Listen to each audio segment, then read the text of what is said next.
Should I wear a cap? Hey there, you are listening to the DMZ America podcast for Wednesday, June 12th, 2024. Coming to you from the left, I am slightly giggly cartoonist Ted. I'm giggly cartoonist from the right, Scott Stantis. I was asking Ted his fashion advice where, just Always a before good we idea, because look at started recording. look at a man who always knows how to pick the right t-shirt. You do. You always look resplendent. These t-shirts are more expensive than they look. I'm a merino wool slut, and these shirts, merino wool t-shirts and other garb, but in particular t-shirts, they're odor resistant and wicking and and the point is they're so you can wear them over and over and over, so they're amazing for travel. Like if you were going away for a month, you just need like seriously like 5 and then you're good. You can wear them over. They don't get smelly and gross like cotton, but they're expensive as hell. There are workarounds, but basically, what may I ask? What expensive means in Ted world? $80 for a t-shirt. Oh my God! I get my t-shirts for free. Bidenflation. Yeah, I know, it's crazy. You can get like a t-shirt for like $9, but not one that's like this. And so you end up, once you go this route, you end up not. You're just like, I just want like 5 of these and like nothing else. It's kind of like the way it works. And okay. I mean, there's even one of the companies that does it even has a challenge where they ask guys to wear the same one for 100 days in a row. And people, God.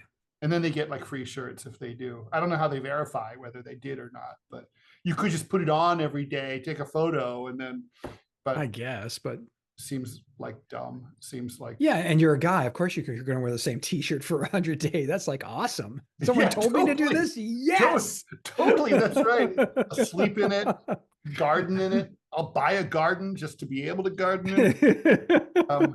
Well, okay, on the t-shirt issue, this is something that actually does get under my skin. When did t-shirts become this super thin, silky bullshit material? When did this happen? Well, Scott, you're behind, because the current trend in t-shirts now is super thick, very thick. Like the material is insanely thick. Oh, I haven't seen that. All I see is every time I'll send you links, because I'm a t-shirt whore and I know all about t-shirts. I personally hate them. I prefer a really, really light weave, because I'm really sweaty, and if it's over 60, I'm hot. So, but like, no, I will. There's a lot to be said for a thick t-shirt, but for me, it has to be cold. It has to be like 50 or 55. Oh, okay. So the other thing is that they also have made the sizes. Before, a t-shirt was like a hangy thing. It wasn't a, it's just a comfortable piece of material. They're really tight and they're really thin. So it's like, okay, I've got this 65-year-old carcass that no one deserves to see. Right. No one has done anything that wrong. No one has ever been that wrong in their life that they deserve to see this in some kind of tight, silky material. That's a fair point. No, and it's true that like the really thin t-shirts like that, I only wear during at night, like, for sleeping mainly. Yeah. Yeah. Well, there it is. Okay. Well, now we've tackled that one. Thank you. Yeah, indeed we have. All right. So let's move on here. We don't have issue number 1. This is one of those short DMZ America podcasts. So for those of you who believe that less Scott and Ted is more, this is for you. So, next week, Joe Biden is traveling to Rome for the G7 summit. By the way, just parenthetically, it used to be the G8 before they kicked out. What happened? Was it Russia? But this was before the war.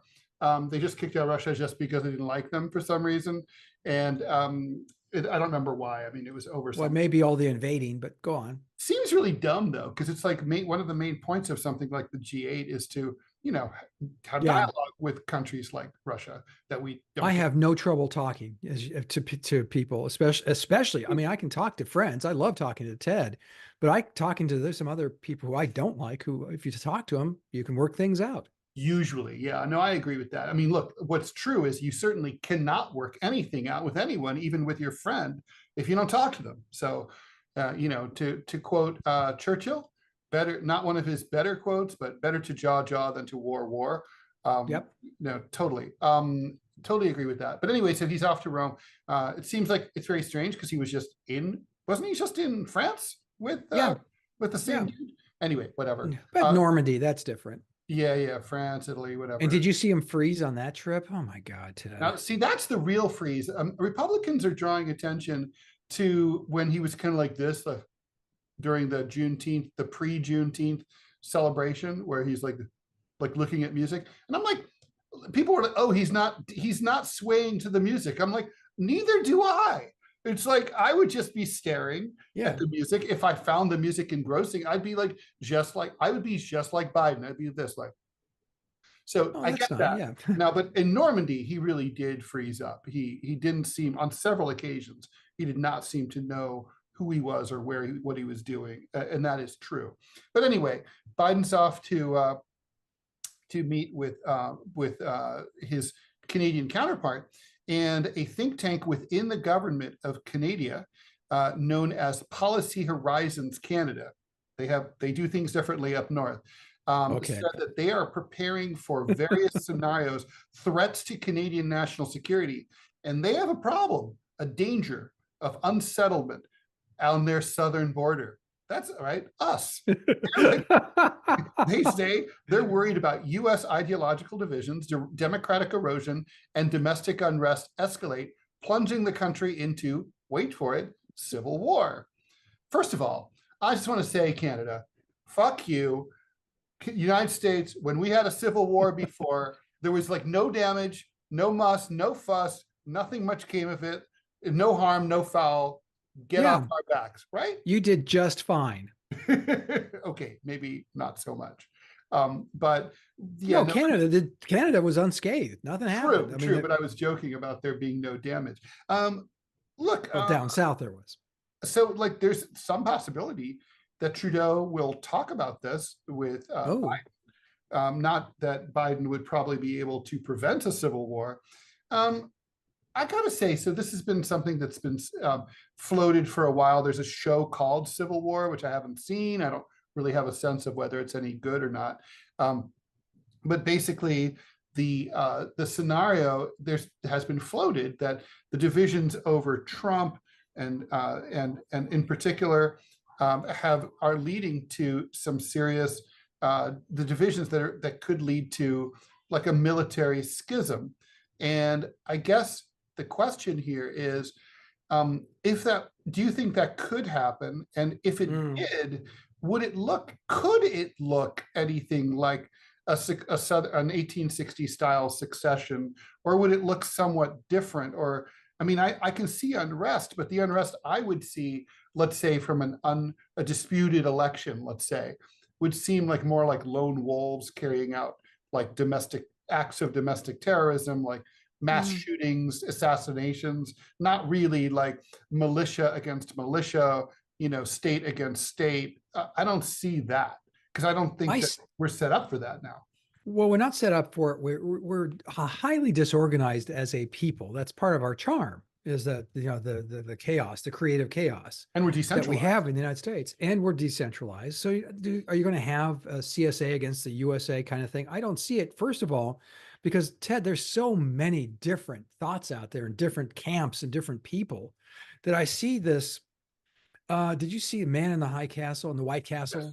Yes. That was, I mean, it's an alternative history. Nazi, the Axis wins the war, and they're divvying up the United States. And how's the fighting in the United States? Some people say, okay, that we all hail our new overlords. Some people fight it. There's the Black Communist Party that is apparently pretty dynamic and using violence effectively to wage this resistance. I think you're going to see, if that were to happen, and you and I both know history well enough to know that civil wars there seems to be an obvious buildup to them after they happen. Right. Does that make sense? You look back and it's sort of like, that's when it started. That's when we should have prevented it. I see.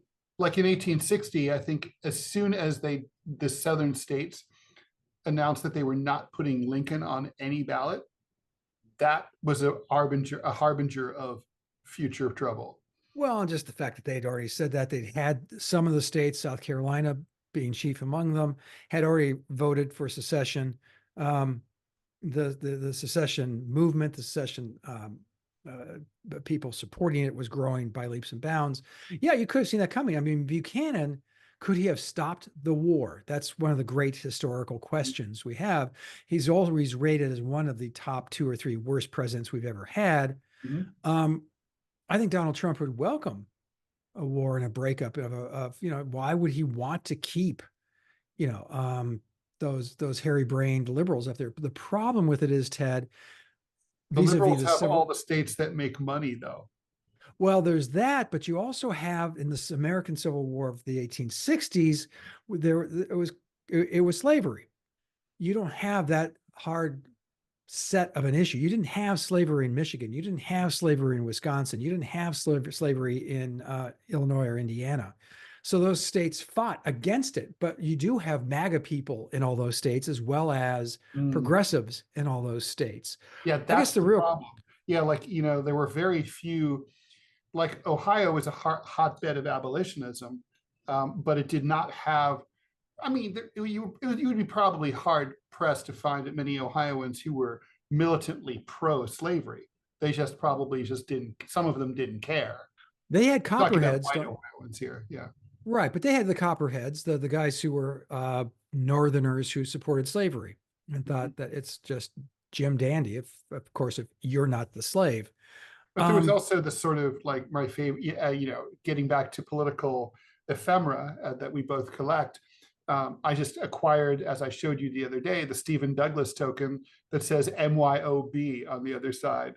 Mind your own business. Like, Southerners going to enslave. What you going to do? Yeah. So, slavers going to slave. What what are you going to do? As far as the Civil War in the United States, I've never seen in my 65 years in this country, I've never seen a split this profound, including, and granted, I was a young person. I was only 10, 11, 12, 13 years old during the anti-war movements. But I don't know that I felt this sense of fracture in this country. I mean, I'm just MAGA people younger than you, and I agree with that. I'm 60. And I mean, I think what I remember, look, the Nixon-McGovern election was fear. These were 2 candidates who really were very different, and their partisans were very different, and there was a lot of hostility between both. That said, I don't think many partisans of either one thought that the other side was inhuman, satanic, evil. They just thought maybe they were just dumb and wrong. Now they definitely think, the Democrats and Republicans do not know how to talk to each other. And basically they will vote. I mean, it's kind of crazy when you'll hear Republicans say, Trump people saying like, Joe Biden is the embodiment of pure evil. I mean, he's not sharp enough to be the embodiment of pure evil. Or with Democrats, are like, Donald Trump is going to be, it'll be the last election we ever have. It's like look, Biden's done some evil things, and Trump has done has some authoritarian tendencies, as we've talked about. But I mean, the exaggeration, the demonization of the partisans of the other side. It's one thing to be like, I personally hated Ronald Reagan, but I didn't think people who voted for Ronald Reagan were evil. And there's a difference. And I didn't hate people who voted for Ronald Reagan. And I think that was same thing. I think people who were against Bill Clinton, really, I remember they just didn't understand why Democrats supported Bill Clinton, because they thought, what a sleaze. They weren't wrong. But they didn't think people who voted for Bill Clinton were evil. That's changed. Yes. And that's a significant attitudinal shift that I don't know we've ever seen. Now, by the way, parenthetically, now polls show that most Democrats and Republicans would not approve of their child marrying a member of the other party. I would say that does not surprise me in the least. That's new though. Yeah, I think it is. And that tells you how deep this fracture is. Now let's go back to 1860 and look at the fracture in the United States. You had people who, like I said, in the North, who supported slavery, said that, mind your own business, like the Northern Democratic slogan, which I did not know until you got that piece of campaign material. And down South, don't forget, there are a lot of Southerners who were against slavery. True. It was a sizable number. It wasn't enough to be, affect the outcomes of their of either policy. My point is, if there's to be a civil war, how does that work? I think it becomes a civil war closer to India than it does here. And that is, all of a sudden, yeah, you know what? Guess what? All of the Muslims are going to live together and all of the Hindus are going to live together. But there's Hindus and Muslims living together. Yeah, it sucks to be them. One of them is going to have to move along. And that's what it looks like here. That's what it will look like here. Whether, I don't know what that looks like. So I always wonder, is it apocryphal? I mean, we haven't even addressed that. Is this just being apocryphal? Is this just being melodramatic and there's no way that that's going to happen here? Let me walk. What is what's going to happen here? I mean, a civil war of some kinds. I guess the question is, look, I do think that we're politically fragmented. The question is, does that result in a civil war? And if so, what does the civil war look like? I don't see a state, for example, or a part. Let's put it this way. Civil war, to me, is there any way that can happen without a partition of the country? Or at least a de facto partition of the country. I don't really think so, right?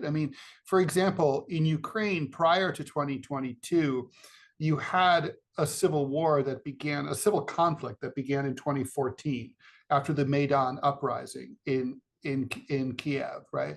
At that point, the Eastern Russian-dominated parts of the country, they declared independence, right? They formed the so-called People's Republics, Donetsk and Luhansk. And then eventually, and they were still part of Ukraine, but then they declared, but we're autonomous, but within Ukraine, analogous to Kurdistan within Iraq, which is de facto an independent state with its own stamps and currency and flag and everything. But it's still not recognized internationally as a nation. Donetsk and Luhansk, in a disputed plebiscite, voted to join Russia. The West doesn't acknowledge it as legitimate, but Russia obviously does. I could see. Do you see something like? Is that the only way you can have a civil conflict, or can you have a civil conflict that feels more like, like North and South Vietnam? They were technically North versus South, but as we saw during the Tet Offensive, the so-called Northern, like Viet Cong, they were right in Saigon, right? They were everywhere. They were like, palm olive, you're soaking in it. Could it be like that? And I guess the thing is it necessarily just armed conflict? Or, I just have a hard time figuring out for me, it's the practical side of this. Who shoots who? How does it look? How's the organization? Are there militias? What state is most likely to secede from the Union at this point? I'd say Texas. I'd say Florida. I could see that. I guess, yeah, I'd say, and there's been secession movements, obviously the Southern one being the most dramatic, but there have been, for instance, the New England states were looking to secede. Midwestern states looked to secede. Western part of the United States. That was the Aaron Burr thing, right? The New England thing. But that was early on. Yeah, Ohio was going to secede from the Yes. In fact, one of the notorious traders was one of the founders of the city of Dayton, and the street is still named after him in Dayton. They didn't care that he was a guy who was so treasonous that he betrayed Aaron Burr. But who was it? John Wilkinson. He was a true, interesting person. Let's just say that. I was going to say son of a bitch, but then there's Anyway, it's bizarre. So California has often flirted with succession. Oh yeah, because don't forget, California is like the 11th or 10th biggest economy on the planet. Depending on how you count. Yeah, it's a big place. Florida's Texas, of course, has it famously in their joining the union, that they have the right to get out anytime they want. They have a prenup. They can also in their constitution break into 4 different states. Oh, really? Yeah.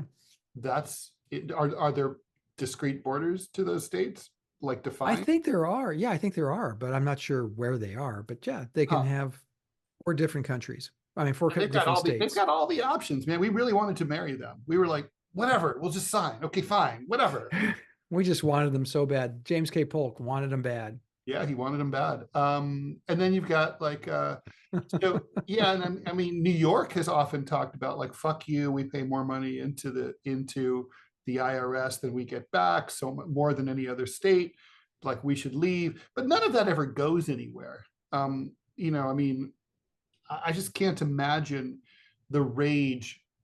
I mean, maybe during a COVID type crisis, like you could have seen, like Florida was kind of like, fuck you, we're doing it right, and the rest of you are fucking up. We're down here, we're like sipping margaritas and drinking sangria, hanging out on the beach, eating Haitian food, and no masks for us, and we're all good. Fuck you. Although that wasn't really true, because they had a really high COVID transmission rate, but we don't talk about that. Well, they have that, and they also had a very high senior citizen mortality rate. Yes, they did. So, it makes more room for future retirees, I suppose. I suppose. But yeah, so I mean, what do you think is going to happen if Biden wins? Will the Trumpies accept those results? I mean, they did last time pretty much after January 6th. Do you think it would be something like that, another spasm? Yeah, I think we're going to have another January type 6, maybe a bigger one. But not in the same place, because obviously the federal government will expect that. Sure. Let's give them credit. Where it's really not due. Yeah, my guess would be Biden wins legitimately, but by a sliver. Yeah, they're going to go back to we were robbed again. Yeah. And then you're going to have it could get conversely, what if Trump wins? Will there be, beyond weeping and gnashing of teeth, will there be action? The brie will weep as the Chardonnay warms to room temperature. Nah, fuck, come on, seriously? No. They'll just whinge on MSNBC. Yeah, I mean, it's not, look at the Palestinian protests, man. I mean, they've already run out of steam. I mean, these people, I'm sorry, that side of there were no protests whatsoever for abortion. That shocked me. No, remember really they were going to have the women to go crazy, cities to burn. Yeah. Nothing happened. Nothing happened. So no, if Trump wins, everything's quiet and we just slowly slide into totalitarianism. So we need to. All right. We will leave that there. And when we come back, we will be coming back. And talk about something very sad. That's what as opposed to civil war. Americans. Hey, everyone. Welcome back. You are listening to the DMZ America podcast for Wednesday, the 12th of June, the year of our Lord, 2024. Coming to you from the American left, or what's left of it, I am Ted Rall, editorial cartoonist. And coming from the marching into the future right, I'm Scott Stantis. God, that sounded so fascist. What a surprise. Yeah. I have to admit that going out of the last segment, I'm still laughing about because it's going to be a sad issue we're about to talk about. And he said, as opposed to civil war, which, I mean, there can be laughs there. Let's be clear.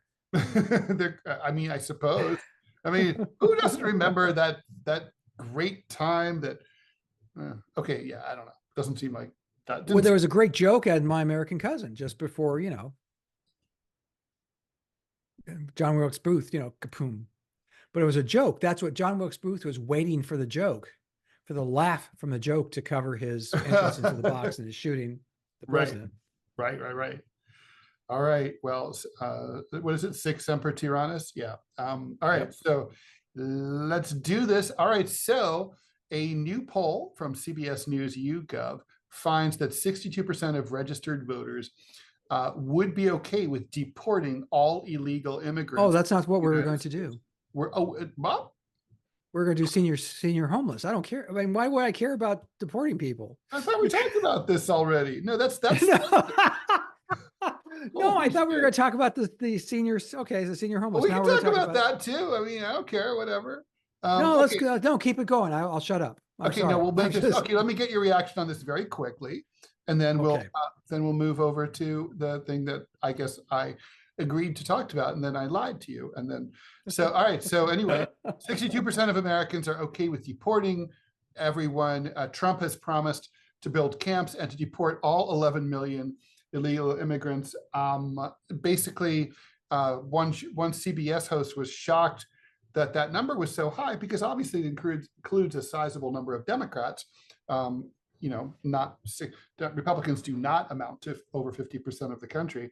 So, what do you make of that? I mean, I think it is a little shocking just how mainstream nativism has become in this country. I mean, mass deportations would be, I mean, I guess it's one thing to say, I want them all deported. It's another thing to actually watch them all being deported. No, they're not. Yeah. Yeah, they're not seeing it yet. Then it's going to be incredibly ugly and incredibly horrible to watch. 7 million people minimum. Yeah. I think the number is probably close to the 10 to 11 million people being dragged onto buses. Yeah. And shipped back. Now, first, everyone's going to see it. Everyone's going to know someone. Everyone's going to see it. Yeah, and it's going to be a catastrophe for the economy. True. But if you live in, say, this one of the border states, particularly Arizona, Texas, New Mexico, California, immigration's a problem because it overwhelms communities. And I can tell you from experience living in Southern California for years that it was an enormous number of people, and it not just the language, which is annoying, not walking into a store, they don't speak English, which is annoying, but the stresses it puts on the social, the social fabric of the community. Yes. I mean, to say, I love it when I hear people, my friends on the left, say it doesn't cost anything because they can't register for anything. I go, no, but they go to the ER because they break an arm. They do go to food banks so that they can eat. I mean, all of this stuff is stuff, you and I would do if we were forced and went to another country looking for a better way of life. I like immigration. I'm for immigration. So I want to begin from that, but I can understand the frustrations. The 62% is really easy to understand because it's them, Ted. It ain't me. Okay. I think that's so true and spot on. I'm not going to, we'll leave that be the last word there. Totally. All right. Now let's talk about this other story. Many people over the age of 50, that would include, most importantly, you and I. Most important. That because of surging home prices and the failure of the overall safety net, that a lot of people over 60, over 50 are going to die homeless. And that there's no structure in place to really deal with that. And that basically, as demographically, we have a lot of old, poor baby boomers with and that's a massive demographic, and a pretty big, although neglected and ignored their entire lives, Generation X coming up right afterwards, that our society is not prepared for this. We've had a steadily declining birth rate.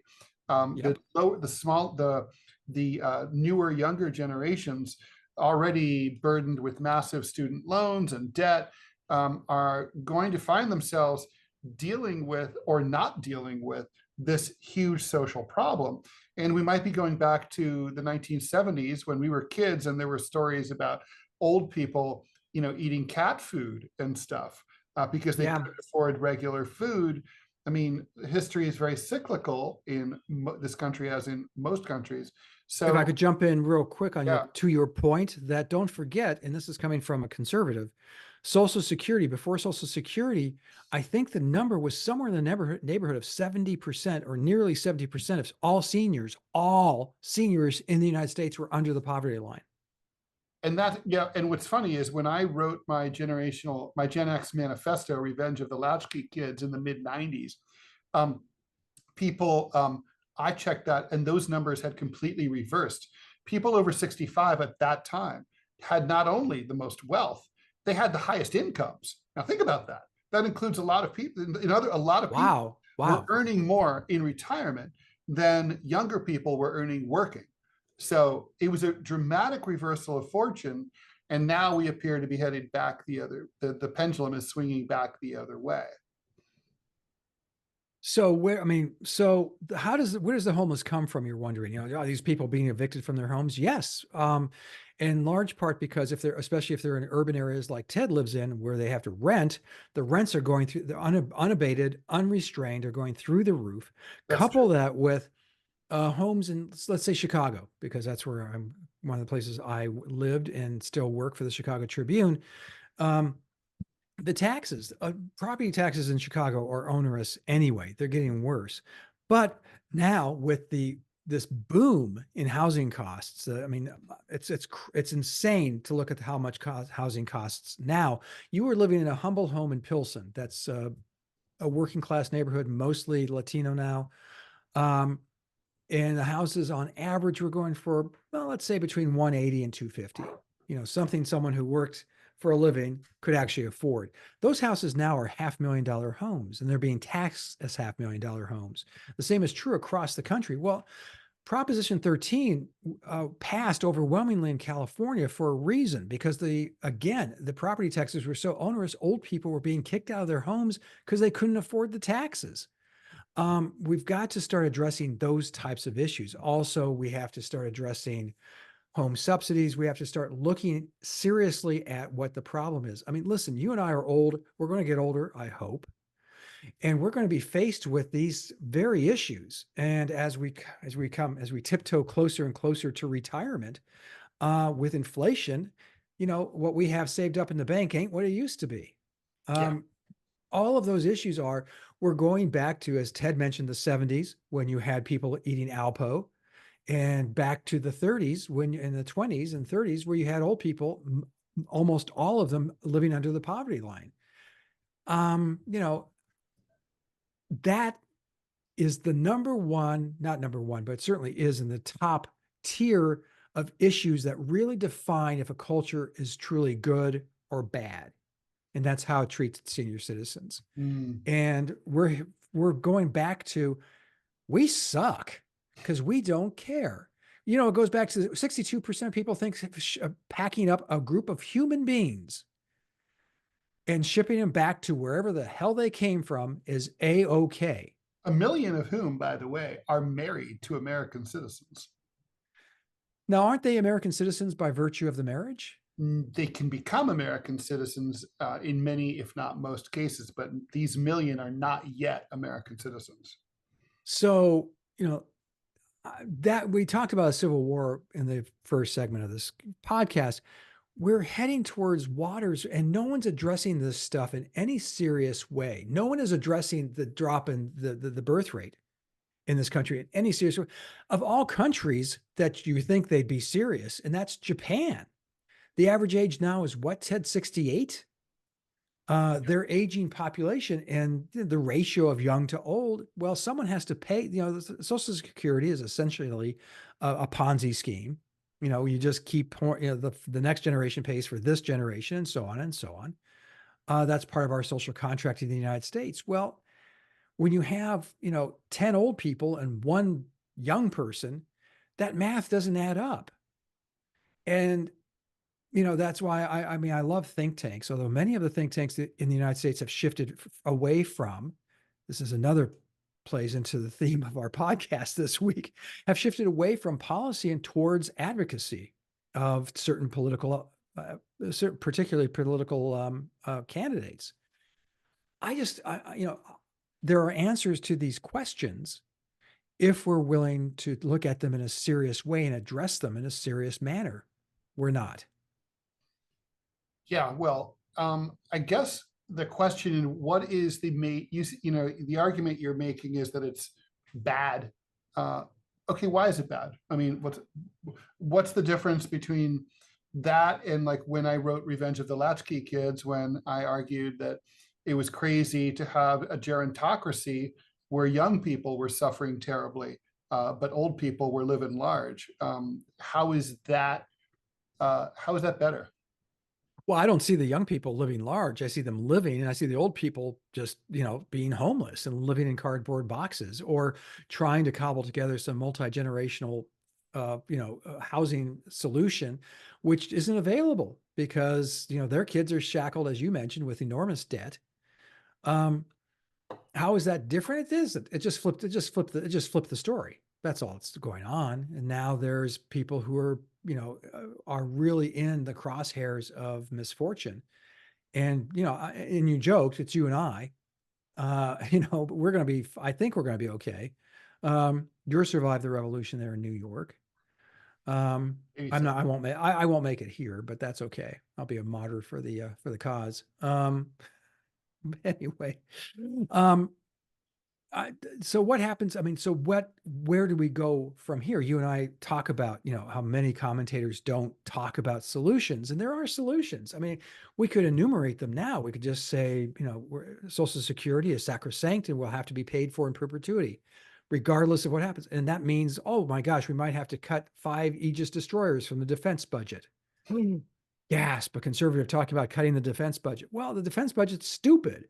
Quite frankly, we're building these massive defense systems that have no application to the world we're entering.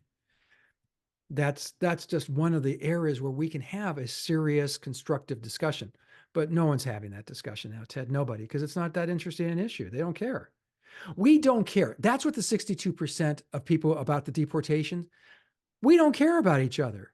I don't, I would venture, I will pay you 1 month of my salary if you can prove to me that a majority of what is it now, Gen Z or whatever the fuck they are?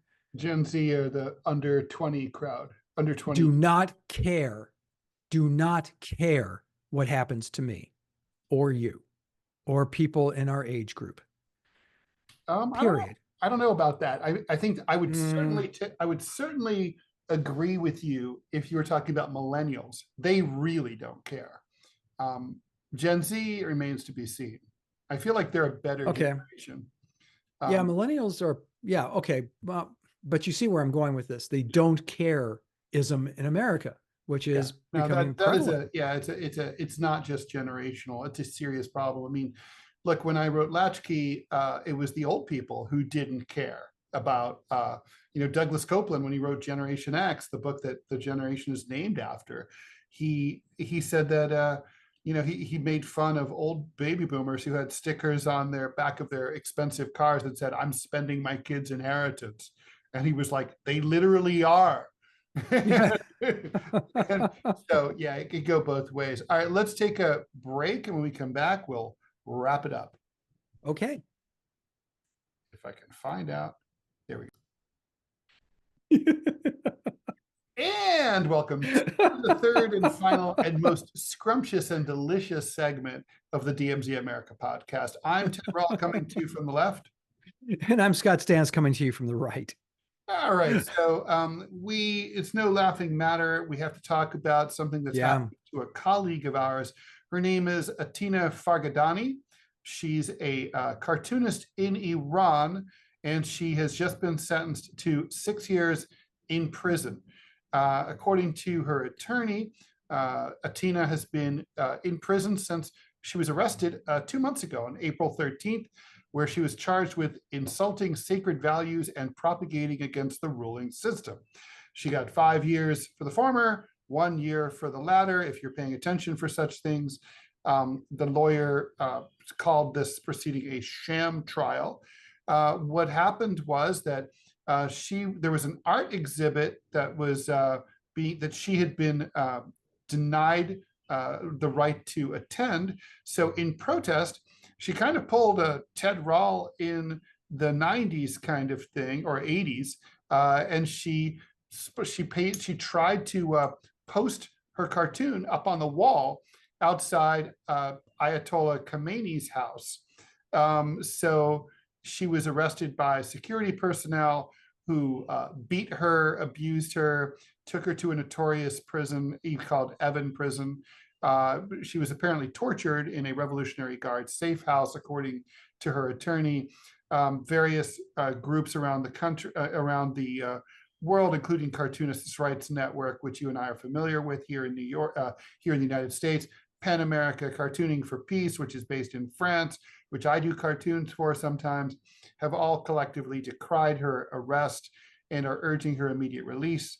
That seems unlikely. We know that the Iranians have a habit, if in cases like this, of keeping the person for a while, like a year, to make sure they've really learned their lesson. And then if there's still a hubbub going on, deporting them to whichever Western country wants to have them. So hopefully that's what will happen here. What would be worse is if she were to stay there for 6 years. You know, I mean, you had when I sent this story to you and you were like hilariously sardonic about it. It's like, well, at least they care about cartoons in other countries. And sorry. And, you know, I mean, you're right. I was thinking about like when Charlie Hebdo happened, and I think it was 14 cartoonists, our colleagues, who were slaughtered mercilessly by ISIS assholes at their desks in Paris for the crime of spreading India ink over Bristol board, you know, pattern that radical Islamists didn't approve of. They were, you know, that was 14 people. That was more than the number of staff cartoonists in the United States east of the Mississippi River at that time that died there. So it's kind of like, just to put this into perspective, all of the asshole editors and editorial pages at places like the New York Times that were pontificating about like how tragic this was. It's like, they didn't kill the cartoonists, they just deprived them of a living and don't hire them and have laid them all off. The New York Times literally got rid of all of their cartooning as a matter of policy.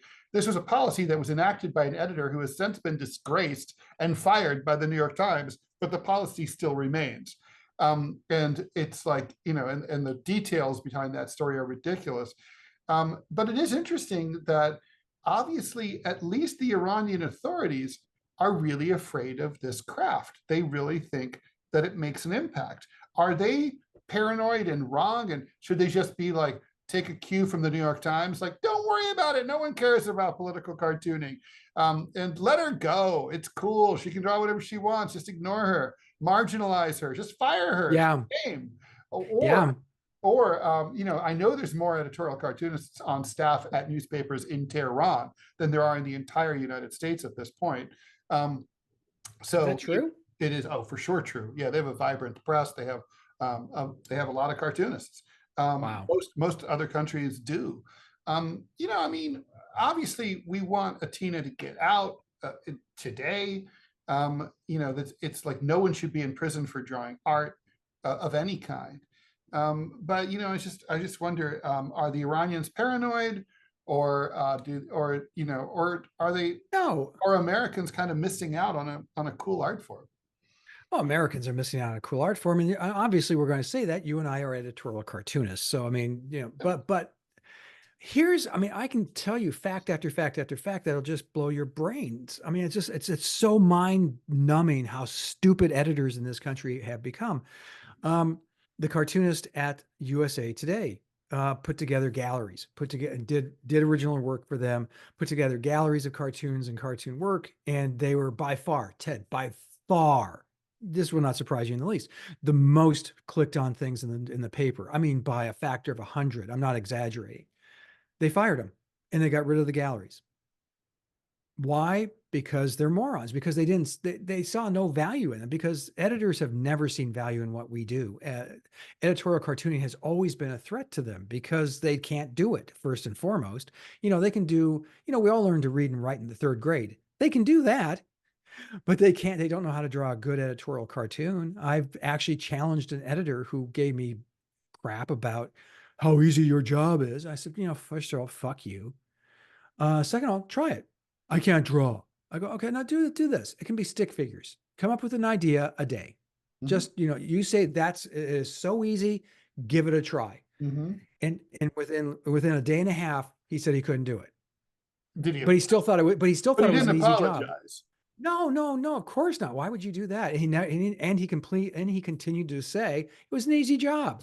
I'm like, fuck you. You can't do it. Editors in the United States it's a whole pack of, you talk about the, post-capitalist world, they're them. They were raised in a world that is, they didn't have to be creative. They didn't have to be smart. They didn't have to be quick on their feet and creative when being confronted with some kind of obstacle, because all they had to do is show up at the newspaper, turn on the presses, and it printed money until they couldn't.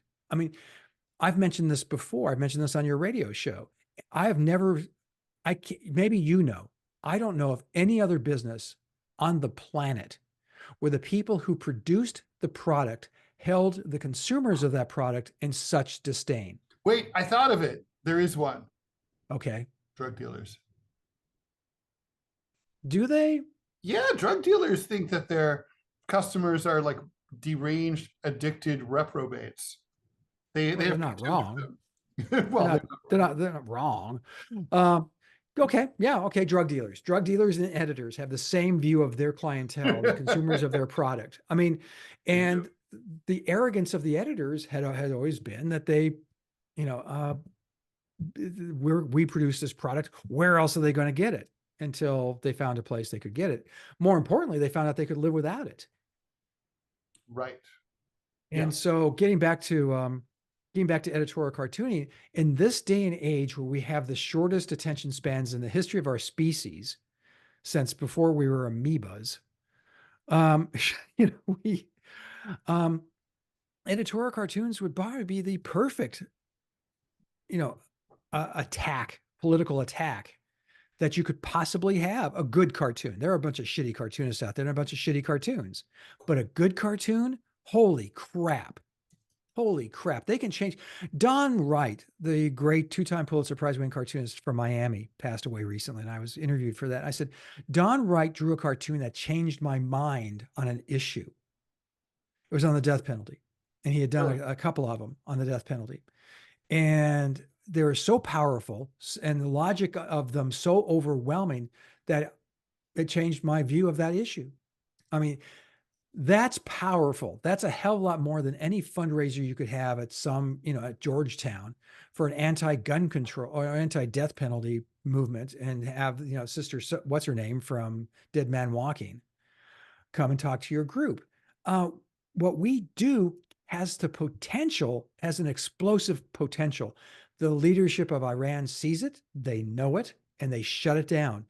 If you did that here in the United States, again, effectively, I don't know what the response would be. I think the response from readers and people who saw it would be overwhelming. The powers that be would yawn and say, that's nothing. And that's where we are. Yeah, that's so sad, but sorry, you touched a nerve, and no, I do. And like I said, I said sarcastically, at least they care about this stuff there. I mean, every other country on the planet, editorial cartoons are powerful. Editorial cartoonists come under, we have members of our editorial cartoonist community here in the United States that say, we're under threat. No, we're not. Where the fuck do they see you? You're not under threat, you moron. No one knows who you are or what you do. But they do in France. They do in Iran. They do. I imagine that the pressure now on the press in Russia doesn't allow for, anti-Putin cartoons. I would imagine anti-Western. I would imagine. Well, you were there fairly recently. You must have seen. Yeah, that's true. And I didn't read any news. I picked up some newspapers actually, but they didn't have cartoons in them. So really, okay. But American newspapers now more and more don't have cartoons in them, and that's because and Ted, you see this stuff. I sent this stuff to you. It's a full page of type. Yeah. I am one of them. It looks like a paper from like 1832. Yeah, which nobody would want to dive into. There is absolutely no reason for me to read this shit, because it's all, and the headlines are drivel and boring and stupid. I'm okay. I'm sorry. It just defies description. So yes, the power of editorial cartooning can be enormous. And this is just another example of it.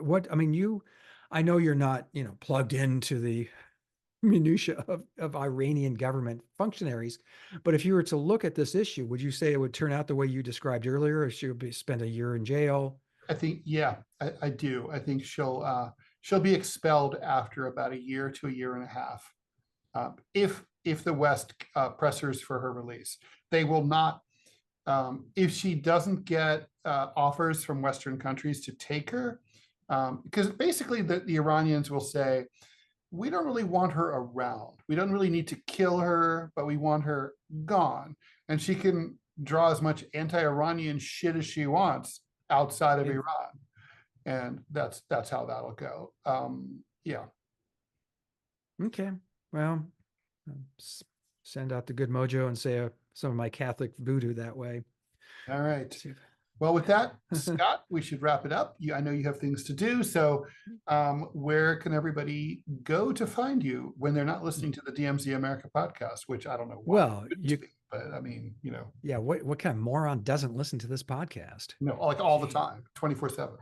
Yeah, if you listen to this podcast, you are that rarest of rare human beings in that you want to learn.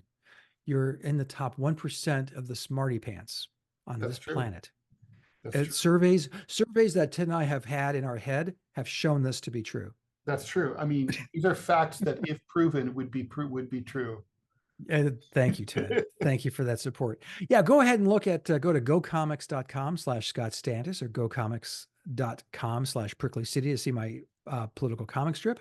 You can go to Dallas News and go to the opinion section and see the work I do for the Dallas Morning News. You can go to the Chicago Tribune and see their opinion section and see where my work runs there. And you can hear it on Center Clip, this wonderful app that are effectively mini podcasts, 30 seconds, no longer than 5 minutes.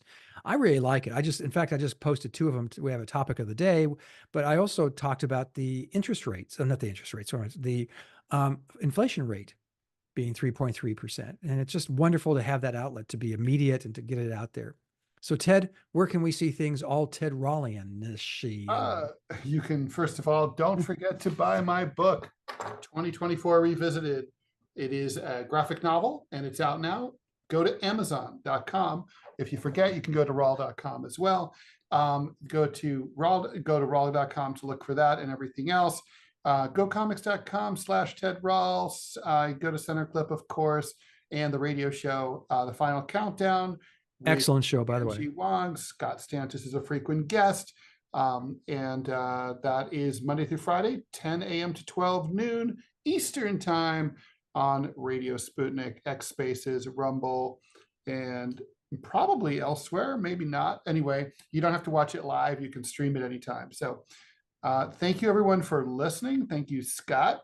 Thanks, Ted. Do the things you need to go do, and we will talk soon. Well, bye, everybody. Bye.